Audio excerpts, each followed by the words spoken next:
All India consumer protection संस्थेच्या महिलांची कौतुकास्पद कामगिरी। ऑल इंडिया कंझ्युमर प्रोटेक्शन संस्थेच्या महिला धुळ्यावरून नाशिककडे येत असताना मालेगाव धुळे महामार्गावरील झोडगे येथील पवार अमृततुल्य येथे चहा पिण्यासाठी थांबल्या असताना या ठिकाणी गुटखा घेण्यासाठी काही ग्राहक येत असल्याचं त्यांच्या निदर्शनास आलं।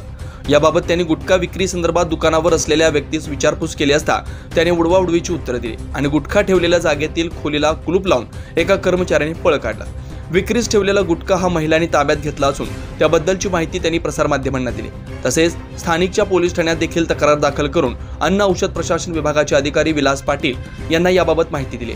यावेळी ऑल इंडिया कंझ्युमर प्रोटेक्शनच्या प्रदेश अध्यक्षा अरुचित चव्हाण, जिल्हा सरचिटणीस अस्मिता जोंधळे, जिल्हा उपाध्यक्षा अनिता सोनवणे, जिल्हा कार्याध्यक्षा सुनीता गुंजाळ उपस्थित होत्या। 9 न्यूज महाराष्ट्रासाठी प्रतिनिधी अनिल केदारे, नाशिक।